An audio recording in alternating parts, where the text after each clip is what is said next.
The boarding announcement crackled through gate 12, and I watched my son's hand gesture toward the vinyl chairs near the window.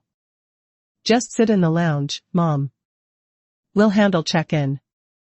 His wife nodded, already pulling documents from her purse, my documents, my passport, and my boarding pass printed with my name but somehow not quite mine anymore.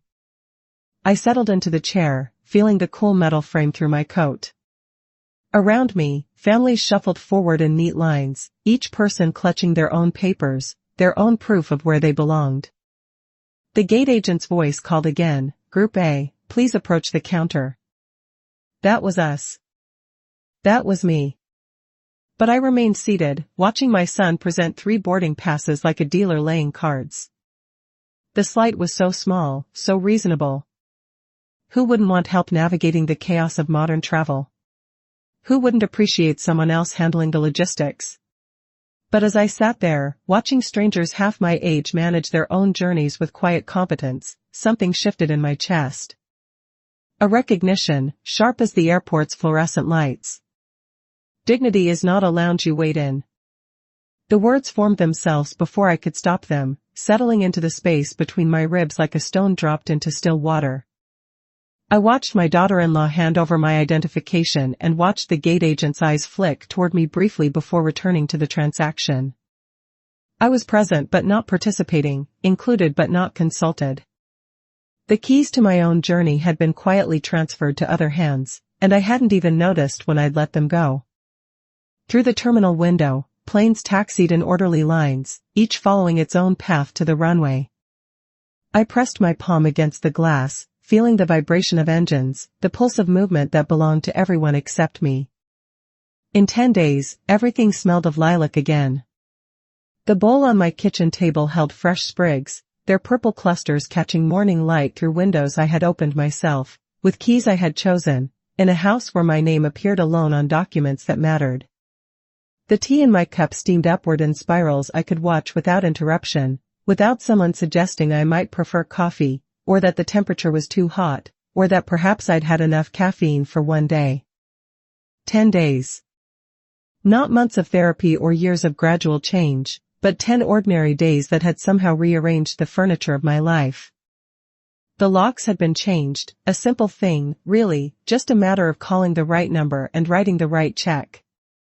The bank accounts had been simplified and consolidated under my signature alone. The travel plans had been made by my own hand, typed into a computer screen that reflected only my face. I lifted the cup to my lips and tasted something I had almost forgotten, the flavor of choices made without committee, of mornings that belonged entirely to me. Outside, a plane drew its white line across the sky, and I found myself smiling at the memory of how this had all begun, with a boarding call I had been asked not to answer. The morning after the airport, I woke to rain tapping against my bedroom window like fingers drumming an impatient rhythm. The sound pulled me from dreams I couldn't quite remember, but the feeling lingered, that sense of standing at the edge of something, waiting for permission to step forward. I made tea in the kitchen that still felt like mine, though I wondered for how long. The newspaper lay folded on the counter, delivered to my address, paid for with my money, yet somehow I felt like a guest in my own morning routine. I opened it to the travel section, studying photographs of places I had never seen, wondering when I had stopped believing I could see them. The phone rang at 8:30, precisely when I knew it would. My son's voice carried that particular tone, the one that had replaced conversation with management sometime in the past few years. "Mom, we need to talk about yesterday. You seemed upset about the airport thing." I stirred honey into my tea, watching it dissolve in golden spirals. "I wasn't upset." "Well, you were quiet on the plane." "Look, we're just trying to help. These places are confusing, and you don't travel as much as we do." The rain intensified against the window, and I found myself making a list in my mind, not of grievances, but of clarifications. Things I wanted him to understand, though I suspected he wouldn't. Things I no longer owe explanations for, I whispered to the empty kitchen, then reached for a pen. The list grew as I wrote, my choice to stand in my own lines. My preference for window seats. My ability to read departure boards and find gate numbers. my right to carry my own passport. Each item felt both small and enormous, like pebbles that could either skip across water or sink straight to the bottom. When the phone rang again an hour later, I let it go to voicemail. Through the window, I watched a neighbor loading groceries from her car, moving with the easy confidence of someone who had never been asked to sit in a lounge while others handled her business. She looked to be about my age, maybe younger, but her movements carried no hesitation, no deference to invisible handlers. Silence can bruise louder than words. The thought surprised me with its clarity. I had been bruised, I realized, not by cruelty but by kindness that had slowly eroded the edges of my autonomy. Well-meaning hands that had gradually taken over tasks I could still perform, voices that had begun speaking for me in situations where I had never asked for representation. I finished my tea and opened the drawer where I kept important papers. Time to see what still belonged to me and what I might need to reclaim.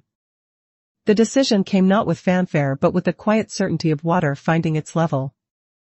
I would not shout or accuse, or demand dramatic confrontations.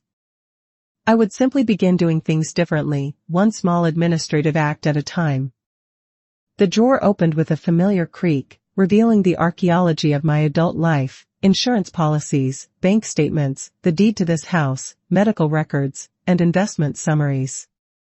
I pulled each folder out carefully, spreading them across the kitchen table like a map of territory I needed to survey. Some of the accounts still showed only my name. Others had been modified over the years. My son was added as a secondary contact here, and my daughter-in-law was listed as an emergency contact there. Small changes, each one reasonable in isolation, but together they formed a pattern I hadn't fully recognized until now. The house deed remained mine alone, thank goodness. The mortgage had been paid off 3 years ago, and I remembered the satisfaction of that final payment, the way the bank officer had smiled when she handed me the papers. Congratulations, Mrs. Patterson. It's all yours now. It's all yours now. When had I stopped feeling that way? I found the folder containing my financial power of attorney documents, papers I had signed during a health scare 2 years ago, when the doctors weren't sure about a shadow on my lung that turned out to be nothing more serious than a bout of pneumonia. The power of attorney had seemed prudent then, a safety net in case I became unable to manage my affairs. But I had recovered completely. The shadow had cleared, my strength had returned, and my mind remained as sharp as ever. Yet the power of attorney remained in effect, a bridge that had never been retracted even after the emergency had passed. I held the papers up to the window light, studying the careful legal language that had seemed so necessary once upon a time. Change can look like a woman opening her own file folder. The thought made me smile, though I wasn't sure why. Perhaps because it was true, revolution didn't always require barricades. Sometimes it just required reading the fine print of your own life. The rain had stopped, and afternoon light slanted through the kitchen window, illuminating dust motes that danced in the air like tiny celebrations. I reached for my phone and dialed the number for my attorney's office. I'd like to schedule an appointment, I told the receptionist. I need to review some documents. The locksmith arrived on Tuesday morning, a woman about my daughter's age with capable hands and a toolbox that looked like it had seen serious use. I had expected a man, though I wasn't sure why, and her presence felt like a small gift, proof that competence came in forms I hadn't anticipated. Standard deadbolt replacement? She asked, examining my front door with professional interest. Yes, and I'd like to upgrade the back door as well. The words felt strange in my mouth, as if I were ordering something exotic rather than simply securing my own home. She worked efficiently, the sound of her drill mixing with birdsong from the maple tree in my front yard. I made tea while she worked, adding an extra cup in case she wanted some. The ritual felt important somehow, offering hospitality while reclaiming sovereignty, proving I could be both gracious and independent. All set, she announced, handing me 2 sets of keys that caught the morning light like small promises. These are yours alone now. Make sure you keep a spare somewhere safe. Yours alone. The phrase echoed in my mind as I signed her invoice, using the checking account I had opened yesterday, the one with only my name on the signature card, the one that would handle my household expenses without requiring anyone else's approval or oversight. After she left, I sat at my kitchen table with the new keys arranged beside my teacup, steam rising between us like incense. The bank paperwork lay nearby, still smelling faintly of fresh ink and possibility. The disclaimer language had been clear: this account is for your individual use. You maintain sole authority over all transactions. The sound of a new key turning can steady old bones. I tested the front door lock, feeling the smooth click of tumblers falling into place. The mechanism was precise, responsive, and designed to open only for the right key held by the right hand. My hand. My key. My choice about who entered and when. The tea had cooled to the perfect temperature, and I sipped it slowly, savoring the way it warmed me from the inside out. Through the window, I could see my neighbor working in her garden, planting something that would bloom later in the season. She moved with the patience of someone who understood that good things took time but that the planting itself was an act of faith. I thought about the conversation I would need to have with my son, the explanation I would need to offer about the changed locks, and the new bank account. Not an apology, I had done nothing wrong, but a clarification. A gentle but firm statement about boundaries that had shifted while no one was paying attention. The keys lay warm in my palm, solid and real as the decision that had brought them here. Sunday dinner had been a tradition for 15 years, ever since my son married and moved across town. Every week, I would arrive at their house with a covered dish and an appetite for family time, settling into the same chair at their dining room table, listening to stories about work and school and the small dramas of their daily lives. This Sunday felt different from the moment I walked through their door. My son's greeting carried a tension I hadn't heard before, and my daughter-in-law's smile seemed more careful than usual. They had noticed the changed locks, of course. The spare key they had kept for emergencies no longer worked, and my son had called yesterday to ask about it. "We need to talk, Mom," he said as we settled around the table. The roast beef sat between us like a neutral territory, surrounded by dishes that suddenly felt like props in a play I hadn't auditioned for. Of course. I served myself modest portions, noting how my hands remained steady despite the flutter in my chest. "This thing with the locks, and now we hear you've opened a new bank account? We're worried about you." These seem like impulsive decisions. I cut my meat carefully, buying time while I chose my words. They're not impulsive. They're considered. But why? We've never made you feel like you couldn't handle your own affairs. The statement hung in the air like smoke from a snuffed candle. I looked at my daughter-in-law, who was studying her plate with unusual intensity, then back at my son. His face carried the expression I remembered from his childhood, the look he wore when he was certain he was right but couldn't quite articulate why. "At the airport last week," I said quietly, "you asked me to sit while you handled check-in. That was just being helpful. Those lines are crazy, and you don't like crowds." "I don't mind crowds. I mind being sidelined." The words came out more clearly than I had expected, without the tremor I had feared. Around the table, the silence stretched like a held breath. "Mom, we're not sidelining you. We're taking care of you." "I don't need to be taken care of. I need to include it." My son set down his fork with more force than necessary. "This is ridiculous. You're acting like we've done something wrong by trying to help." Calmness unsettles the loud more than noise does. The thought arrived like a cool breeze, and I felt my shoulders relax. I had expected this conversation to be harder, more confrontational. Instead, it felt like stating simple facts about the weather. "I'm not angry," I said, and realized it was true. "I'm just making some adjustments." Adjustments to what? To what extent do I actually need? I finished my meal in the quiet that followed, tasting each bite with attention I hadn't paid to food in months. When I was done, I folded my napkin and placed it beside my plate with the same care I had used to arrange my new keys that morning. "Thank you for dinner. It was lovely, as always." I kissed them both goodbye and walked to my car, feeling their eyes on my back but not turning around. The evening air carried the scent of someone's barbecue and the sound of children playing in a nearby yard. Normal sounds, ordinary pleasures that belonged to everyone, including me. The porch light next door was still on when I pulled into my driveway, casting a warm circle on the steps where my neighbor sat with a cup of something steaming. She raised her hand in greeting, and I found myself walking over instead of going straight inside. "Evening, Helen," she called.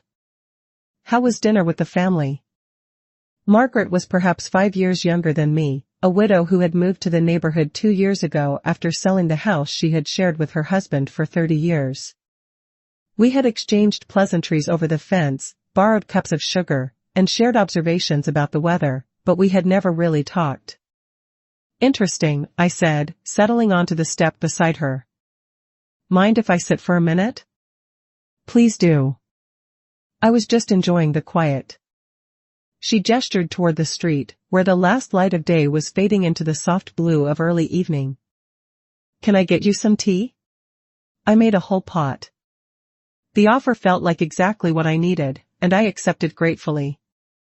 She returned with a mug that matched her own, and we sat in comfortable silence for a moment, watching the neighborhood settle into the night.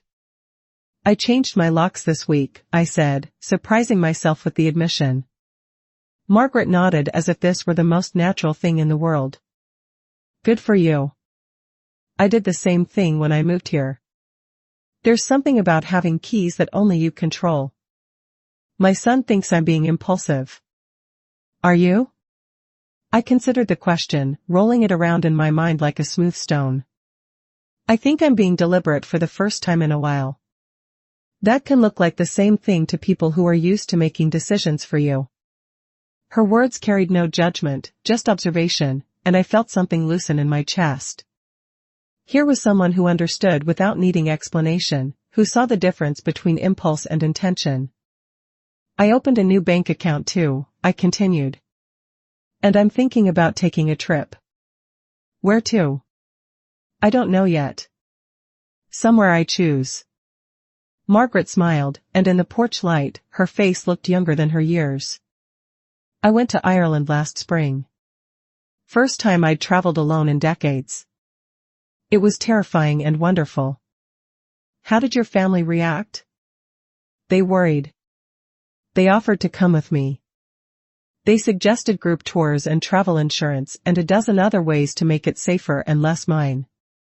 She sipped her tea thoughtfully. "But they got used to it. People adapt faster than you think they will. It takes only one lit porch to end the night walk." The phrase formed itself in my mind as I looked at Margaret's face in the warm light, at the way her presence had transformed what could have been a lonely evening into something approaching companionship. I hadn't realized how much I had needed someone to witness my small acts of reclamation, to see them as reasonable rather than rebellious. "Thank you," I said, though I wasn't sure she would understand what I was thanking her for. "For what?" "For the tea. For the porch light. For not thinking I'm crazy." "Oh, honey," she laughed, "we're all a little crazy. The trick is being crazy in ways that serve us instead of diminishing us." I finished my tea as the first stars appeared overhead, feeling more grounded than I had in weeks. When I finally stood to leave, Margaret touched my arm gently. "If you decide on that trip, let me know. I might have some suggestions." Walking back to my own house, I noticed how the new key turned smoothly in the lock, how the door opened to reveal spaces that belonged entirely to me. The evening had been full of small revelations, tiny shifts that felt like tectonic plates settling into new positions. The laptop screen glowed in my kitchen like a window into possibility. I had bought the computer 3 years ago, mostly for email and online banking, but tonight it felt like a portal to everywhere I had never been. The airline website loaded slowly, each page revealing options I had forgotten existed: departure cities, arrival destinations, seat preferences, meal choices, all waiting for my input, my decisions, my name typed into fields that belonged to me alone. I had started with a simple search: flights departing from my city in the next month. The results cascaded down the screen like a waterfall of potential adventures. Seattle to Portland. Chicago to Denver. Boston to Montreal. Each route represented a choice I could make without consultation, without a committee, and without anyone's permission but my own. My fingers hovered over the keyboard, and I realized I was holding my breath. When had booking a trip become such a monumental act? When had my own mobility required approval from others? I clicked on a flight to Santa Fe, drawn by the photograph of adobe buildings against a turquoise sky. The booking page opened, requesting passenger information, and I began typing my name letter by letter, HELEN. PATTRSON. Each keystroke felt deliberate and important, like signing a declaration. The seat selection screen appeared next, showing the airplane's layout in neat rows of blue and gray squares. I chose 12A without hesitation, window seat, over the wing, where I could watch the ground fall away and return. The selection is highlighted in green, confirming my choice with digital certainty. My hand typed my own name, and that was enough. The payment screen required my new credit card number, the one attached to my individual account. I entered the digits carefully, double-checking each one, then paused with my finger over the complete purchase button. This was the moment of commitment, the point where intention became action. I thought about my son's reaction and the conversation we would need to have about my plans. I thought about Margaret's smile when she had mentioned Ireland, the way her eyes had lit up with the memory of choosing her own adventure. I thought about the airport lounge where I had been asked to wait while others handled my business. I clicked the button. The confirmation page loaded with satisfying speed, displaying my itinerary in clean, official fonts. Flight 1247, departing in 3 weeks, returning 4 days later. My name appeared at the top of the document, followed by my confirmation number, my seat assignment, and my choices made manifest in pixels and data. I printed the confirmation and placed it on the kitchen table next to my passport, the same passport that had been handled by others just days ago, now sitting beside travel plans I had made entirely myself. The document felt warm from the printer, still smelling faintly of toner and possibility. Outside, a plane passed overhead, its lights blinking against the dark sky. I watched it disappear beyond the trees, carrying passengers toward destinations they had chosen, adventures they had planned, reunions or discoveries, or simple changes of scenery that belonged to them alone. The laptop screen dimmed to save power, but I left it open, the airline website still glowing softly in the kitchen's quiet. Tomorrow I would research hotels, restaurants, museums, all the details that would transform a flight confirmation into an actual journey. But tonight, it was enough to have taken the first step, to have proven to myself that I could still navigate the simple mechanics of going somewhere new. The tea in my cup had grown cold, but I sipped it anyway, tasting the satisfaction of decisions made without compromise. The lawyer's office smelled of leather and old paper, familiar scents that reminded me of my father's study when I was young. Mrs. Chen had been handling my legal affairs for nearly a decade, and her face carried the same professional warmth I remembered from our previous meetings. I want to revise my power of attorney, I said, settling into the chair across from her desk. And review my will and trust documents. She nodded, pulling a thick folder from her filing cabinet. Of course. Has something changed in your circumstances? My perspective has changed. The document spread across her desk like a map of my intentions, each page dense with legal language that had seemed so important when I first signed them. The power of attorney granted my son broad authority over my financial and medical decisions in case of incapacity.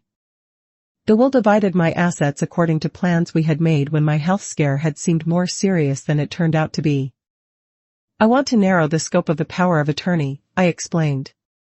Make it more specific about what constitutes incapacity, and add some safeguards. Mrs. Chen made notes as I spoke, her pen moving across yellow legal paper with practiced efficiency. And the will? I want to add some provisions. Specific bequests that reflect my current thinking. We spent an hour reviewing each document, discussing modifications that would preserve my family's security while restoring my autonomy. The changes weren't dramatic, a clause here, a revision there, but together they represented a fundamental shift in how my future would be managed. These revisions will require new signatures, Mrs. Chen explained. And I recommend having them witnessed and notarized to avoid any questions later. How long will it take? I can have the new documents ready by Friday. We'll need about an hour for the signing ceremony. Signing ceremony. The phrase made it sound more formal than I had expected, more ritualistic. But perhaps that was appropriate. These weren't just legal documents, they were statements about who I was and what I valued, written in language that would outlast my ability to speak for myself. I scheduled the appointment and left the office feeling lighter, as if I had set down a burden I hadn't realized I was carrying. The afternoon sun felt warmer on my face, and I decided to walk home instead of driving, taking the long route through the downtown area where shops were beginning to display spring merchandise in their windows. At the stationery store, I stopped to buy a package of cream-colored paper and matching envelopes. Not for the legal documents, those would be handled by Mrs. Chen's office, but for a letter I was beginning to compose in my mind, words that would need to be written by hand to carry the weight I intended. The paper felt substantial between my fingers, with a subtle texture that would hold ink well. I chose a fountain pen from the display case, testing its weight in my hand before making the purchase. Some conversations required the formality of proper materials and the deliberation that came with choosing each word carefully. Back home, I arranged the new supplies on my kitchen table alongside the travel confirmation and the folder of financial documents. The afternoon light slanted through the window, illuminating everything with the golden clarity that came just before evening. I made tea and sat down to begin the letter that would explain what I was doing and why. Not cutting people out, just weaving threads stronger. The words came to me as I uncapped the pen, and I knew they would find their way into whatever I wrote. This wasn't about rejection or punishment, it was about creating relationships that could support the weight of honesty, connections strong enough to survive the truth about who I was becoming. The farmers' market opened at 7 on Saturday mornings, and I arrived early to avoid the crowds and claim the best of whatever the vendors had brought. The air carried the green scent of spring vegetables and the earthy smell of fresh herbs, mixing with coffee from the cart near the entrance and the yeasty aroma of bread from the bakery stall. I had been coming to this market for years, but always with a list, always with a purpose, always rushing through to gather what I needed and return home. Today felt different. Today I wandered, letting my senses guide me instead of efficiency. The flower vendor had marigolds in clay pots, their orange and yellow blooms bright as small suns in the morning light. I had never bought flowers for myself, they had always seemed like an indulgence, something other people gave you rather than something you chose for your own pleasure. But today I selected 3 pots, drawn by their cheerful defiance of the season's lingering chill. These will bloom all summer if you deadhead them regularly, the vendor explained, wrapping the pots in brown paper. Very hardy. Very independent. Very independent.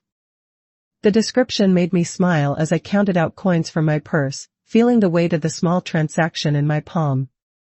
Such a simple thing, buying flowers for my own table, but it felt revolutionary in its ordinariness. At the spice merchant's stall, I bought turmeric and cardamom, drawn by their warm scents and the memory of dishes I had cooked years ago, before my cooking had been simplified to accommodate other people's preferences. The vendor scooped the spices into small paper bags, sealing each one with care. You know these spices? He asked, noting my selections. I'm remembering them, I said, which seemed like the most honest answer. The bread stall offered samples of a new sourdough, and I tasted it slowly, appreciating the complex flavors that developed as I chewed. I bought a whole loaf, still warm from the oven, and tucked it into my market bag alongside the spices and flowers. Independent smells of turmeric and marigolds. The thought came to me as I walked between the stalls, breathing in the mixture of scents that surrounded me. This was what autonomy felt like, not grand gestures or dramatic declarations, but the simple freedom to choose what pleased me, to follow my nose and my curiosity without explaining my decisions to anyone else. I stopped at the cheese counter and selected a small wheel of aged cheddar, something I would never have bought when I was shopping for family dinners. Too expensive, too rich, too much for one person. But I was one person, and I deserved cheese that made me happy. The morning sun climbed higher as I completed my circuit of the market, my bag growing heavier with choices that belonged entirely to me. Other shoppers moved around me with their own purposes, their own lists, and their own small acts of selection and preference. We were all here for the same reason, I realized, to choose what would nourish us, to exercise the fundamental human right of deciding what we needed. Walking back to my car, I felt the satisfaction of a morning well spent, of time that had belonged to me alone. The marigolds rode in the passenger seat, their bright faces turned toward the windshield like small passengers eager for the journey home. The letter took 3 drafts before I found the right tone, firm but not harsh, clear but not cold. I wrote it by hand on the cream-colored paper I had bought, using the fountain pen that made each word feel deliberate and permanent. Dear family, I want you to know about some changes I've made recently, not because I need your permission, but because I value our relationship and believe honesty strengthens it. I have changed the locks on my house and opened a new bank account in my name alone. I have revised my legal documents to better reflect my current wishes and capabilities. I have booked a trip to Santa Fe for next month, traveling alone because I want to remember what that feels like. These are not reactions to anything you have done wrong. They are responses to what I have been doing wrong, allowing my independence to erode so gradually that I didn't notice it happening until I found myself sitting in an airport lounge while others handled my business. I am not angry, and I am not trying to punish anyone.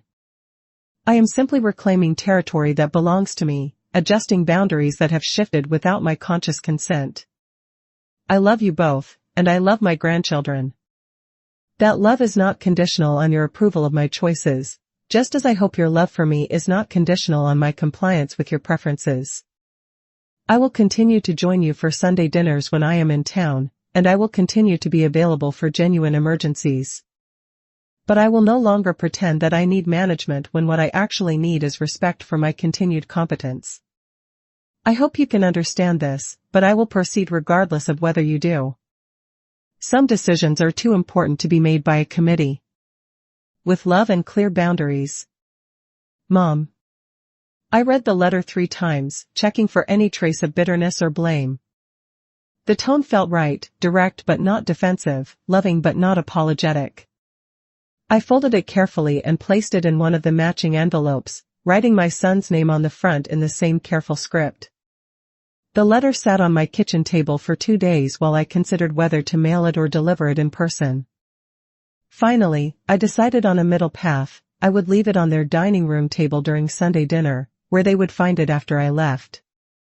The gesture felt appropriately symbolic, a message delivered in their space but on my terms, present but not requiring immediate response. Sunday arrived gray and drizzly, the kind of weather that made indoor spaces feel especially warm and welcoming. I drove to their house with the letter in my purse, along with a small bouquet of marigolds from my garden, a peace offering that carried its own message about growth and resilience. Dinner proceeded normally, with conversation about work and school and the small dramas of daily life. I participated fully, asking questions about my granddaughter's science project and my grandson's baseball season, enjoying the familiar rhythms of family interaction.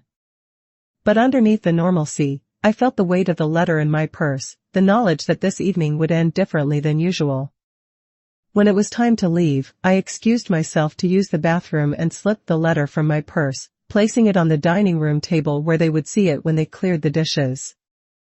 The envelope looked small against the dark wood, but I knew its contents would fill more space than its size suggested. A line written in kindness lasts longer than scolding. The thought accompanied me as I said my goodbyes, kissing cheeks and promising to call during the week. I drove home through the gentle rain, feeling the satisfaction of a difficult task completed with grace. Whatever came next would unfold in its own time, but I had done my part. I had spoken my truth clearly and kindly, without apology or aggression. The house welcomed me with its familiar scents and sounds, the tick of the clock in the hallway, the hum of the refrigerator, and the whisper of rain against the windows. I made tea and settled at my kitchen table with a book, content to let the evening unfold at its own pace. The marigolds I had planted earlier in the week were already showing new buds, small promises of color to come. Outside, the rain continued its gentle percussion, washing the world clean for whatever tomorrow might bring. The window opened with a satisfying creak, letting in the morning air that carried the scent of lilac from the bush beside my front porch. I had planted that bush 15 years ago, when I first moved to this house, and every spring it rewarded my patience with clusters of purple flowers that perfumed the entire yard. I settled into my chair with a cup of tea, positioning myself where I could feel the breeze and watch the world wake up beyond my garden. The marigolds I had bought at the farmer's market were thriving in their new pots, their bright faces turned toward the sun like small celebrations of persistence. It had been a week since I left the letter on my son's dining room table, and the silence that followed had been both difficult and necessary. No angry phone calls, no dramatic confrontations, just the space that comes when people need time to absorb new information about someone they thought they knew completely. Yesterday, my daughter-in-law had called, not my son, but his wife, which felt significant in ways I was still processing. Her voice had carried a careful neutrality that suggested she was choosing her words as deliberately as I had chosen mine. "We got your letter," she had said. "We're trying to understand." "I appreciate that," I had replied, and meant it. Understanding was all I had asked for, all I could reasonably expect. "The trip to Santa Fe, when do you leave?" "Next Tuesday." "And you're really going alone?" "I'm really going alone." A pause, filled with the weight of adjustments being made in real time. "Well, have a good time. Send pictures if you want to." Such a small concession, but it felt enormous. Permission to enjoy myself, to document my experience, and to share it if I choose to. Not enthusiasm, perhaps, but acceptance, the beginning of a new understanding about who I was and what I was capable of. The phone call had ended with tentative plans for Sunday dinner when I returned, a continuation of tradition that acknowledged change without abandoning connection. Progress, measured in small steps and careful words. Now, sitting by my open window with tea steaming in the morning air, I felt the deep satisfaction of someone who had navigated difficult waters and found herself still afloat. The lilac scent grew stronger as the breeze picked up, mixing with the coffee someone was brewing next door and the green smell of grass that needed cutting. A plane passed overhead, its white contrail drawing a line across the blue sky, and I thought about my own flight next week, the window seat I had chosen, the small suitcase I would pack with clothes selected for my pleasure alone, and the hotel room that would be mine for 4 days of discovery. This time, when they called the group, I rose. The words came to me like a completion, the end of a story that had begun in an airport lounge with a moment of recognition. I would board that plane next week, carrying my own passport, my own boarding pass, and my own expectations about what travel could be when it belonged entirely to the traveler. The tea had cooled to the perfect temperature, and I sipped it slowly, savoring the way it warmed me from the inside out. Through the window, I could see Margaret working in her garden, planting something that would bloom later in the season. She looked up and waved, and I waved back, two women who understood the value of tending our own ground. The morning stretched ahead of me, full of small choices and quiet pleasures. I would water the marigolds, perhaps walk to the library, and maybe call the hotel in Santa Fe to confirm my reservation. Ordinary tasks that felt extraordinary because they were mine to choose, mine to complete, and mine to enjoy without explanation or apology. The lilac bush rustled in the breeze, releasing another wave of fragrance that filled the kitchen with the promise of seasons yet to come. I closed my eyes and breathed deeply, tasting spring on my tongue, feeling the warmth of the sun that had traveled 93 million miles to reach this moment, this window, this woman who had finally remembered how to open doors for herself.